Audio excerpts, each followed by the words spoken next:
এটা হযরত মুহাম্মদ সাল্লাল্লাহু আলাইহি ওয়াসাল্লামের বিশালতা।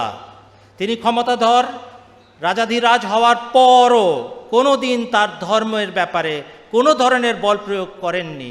কেন? তিনি বিশ্বাস করতেন ধর্ম সুন্দর, এবং সুন্দরকে কোনো রকমের বল প্রয়োগ করে মানুষকে আকর্ষণ করতে হয় না, আপনা আপনি মানুষ তার দিকে আকৃষ্ট হয়। ইসলাম ধর্ম একটি পরিপূর্ণ জীবন বিধান জগতের সামনে উপস্থাপন করেছে। ব্যক্তিগত পর্যায়ে শান্তি স্থাপন, পারিবারিক পর্যায়ে শান্তি স্থাপন, সামাজিক এবং জাতীয় পর্যায়ে শান্তি স্থাপন এবং আন্তর্জাতিক পর্যায়ে শান্তি স্থাপন, ধাপে ধাপে সমস্ত বিষয়ে ইসলাম ধর্মের শিক্ষা প্রদান করা আছে।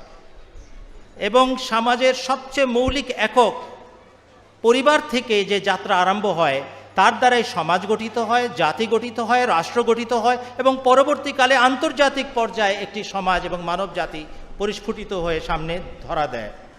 আরম্ভ করছি ব্যক্তিগত শান্তির বিষয় দিয়ে। কিভাবে ইসলাম আরম্ভ করে? সবচেয়ে মৌলিক বিষয় দিয়ে। বলা আছে, তুমি ততক্ষণ পর্যন্ত শান্ত হবে না হে আমার সৃষ্টি, যতক্ষণ পর্যন্ত স্রষ্টার সাথে তোমার সম্পর্ক না হয়। তুমি যদি তোমার আল্লাহকে চেনো, তোমার আত্মা প্রশান্ত হবে, এবং এই কারণেই তোমাকে আমি শিক্ষা দিচ্ছি, আমি আছি। আমার প্রেরিত পুরুষদের মাধ্যমে আমি তোমার কাছে ধরা দিচ্ছি, আমার বাণীর মাধ্যমে আমি তোমার কাছে ধরা দিচ্ছি, আমার নিদর্শনের মাধ্যমে আমি ধরা দিচ্ছি, তোমার দুয়ার কবুলিয়তের মাধ্যমে আমি তোমার সাথে কথা বলছি, তোমার সাথে আমার যোগাযোগ করছি, অতএব তুমি শান্ত হও। যে মানুষ তার স্রষ্টার সাথে যোগাযোগ রাখে সে প্রশান্ত হয়, সে প্রশান্ত হয় এবং তার আত্মা প্রশান্ত আত্মা হয়। আর এটার দিকে বারবার কোরআন শরীফ আমাদেরকে আহ্বান জানাচ্ছে, হে মানুষ, শান্তি চাইলে আল্লাহর সাথে জীবন্ত সম্পর্ক গড়ে তোলো। বাহ্যিকভাবেও শান্তির কথা বলা আছে কোরআন শরীফে, এবং একই কথা বলা আছে হাদিস শরীফে।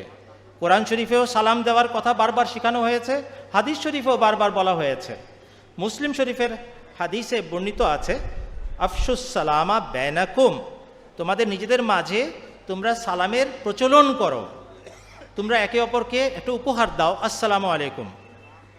আমি হে আল্লাহর বান্দা, তোমাকে চিনি বা না চিনি, তোমাকে আমি সালাম দেই, আমি তোমার জন্য দোয়া করি যে শান্তি আল্লাহ তাআলা আমাদের জন্য ধার্য করেছেন বলে কোরআনে বর্ণনা করেছেন, সেটা যেন কেবল আমি লাভ না করি, তুমিও লাভ করো। কেবল তুমি লাভ না করো, তোমার পরিবারও যেন লাভ করে, তোমার সমাজও যেন লাভ করে, তোমার জাতিও যেন লাভ করে। এই জন্য শিক্ষাটা এইভাবে দেওয়া হয়েছে, আলাইকুম, বহু বচনে দোয়াটা দিবে, আর অনেক বেশি ছড়াবে এটাকে। এবং কোন দিকের কথা বলা হচ্ছে? আপনারা নিশ্চয়ই দেখছেন স্টেজের পিছনে একটি আয়াতের উল্লেখ আছে সূরা ইয়াসিনের, এবং সেখানে আয়াতটি বলা আছে, সালামুন কওলাম মির রাব্বির রহিম, চিরশান্তি বর্ষিত হোক হে আমার সৃষ্টি মানুষ। এটা হচ্ছে তোমাদের দয়াশীল খোদার পক্ষ থেকে সর্বোচ্চ পুরস্কার, এবং অভিবাদন হবে, জান্নাতের অভিবাদন হবে সালাম। শান্তিপ্রাপ্ত আত্মা, এসেছো শান্তির জগতে, এসো শান্তিনিকেতন, এসো স্থায়ী শান্তিনিকেতন, বসবাস করো তোমরা এখানে। এই আহ্বান যেটা আল্লাহ তাআলা জানিয়ে রেখেছেন আমার পক্ষ থেকে তোমাদেরকে উপহার হিসাবে দেওয়া হবে, সেই শান্তি কামনা করি আমরা সমস্ত জগৎবাসীর জন্য, ব্যক্তি পর্যায়ে, পারিবারিক পর্যায়ে, সামাজিক পর্যায়ে এবং আন্তর্জাতিক পর্যায়ে।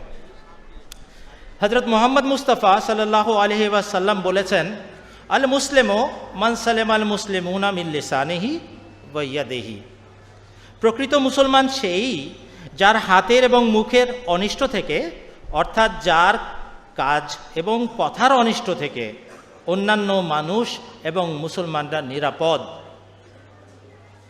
যার কথা এবং কাজের অনিষ্ট থেকে অন্যান্য মানুষ এবং মুসলমানরা নিরাপদ, এই হচ্ছে মুসলমানের সংজ্ঞা, যা বানানোর জন্য হযরত মুহাম্মদ সাল্লাল্লাহু আলাইহি ওয়াসাল্লাম আমাদের চেষ্টা করে গেছে।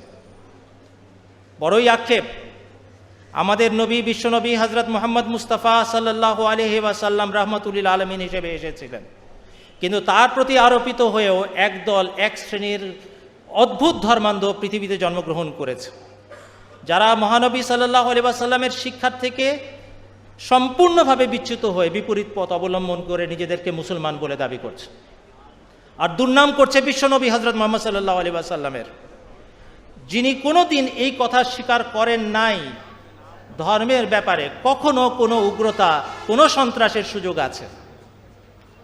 তিনি মানুষের মন জয় করেছিলেন এবং দোয়া, ভালোবাসা, যুক্তি, প্রেম এবং নিদর্শন প্রদর্শনের মাধ্যমে মানুষের মন জয় করেছিলেন। তিনি হচ্ছেন আমাদের নেতা, বিশ্বনবী রহমতুল্লিল আলমিন, খাতামুন নবীন হজরত মোহাম্মদ মুস্তাফা সাল্লাল্লাহু আলাইহি ওয়াসাল্লাম। কোনোদিন আমরা আহমদিয়া সমাজের সদস্যরা সেই সমস্ত সন্ত্রাসী মোল্লার দলের সাথে একত্র হতে পারি না যারা হজরত মোহাম্মদ সাল্লাল্লাহু আলাইহি ওয়াসাল্লামের নাম ভাঙিয়ে ঠিক উল্টো শিক্ষাটা দিয়ে যাচ্ছে। ইসলাম যা বলে না ঠিক সেই কাজগুলো করে জগতে ইসলামের দুর্নামের কারণ হচ্ছে। يا عين فيض الله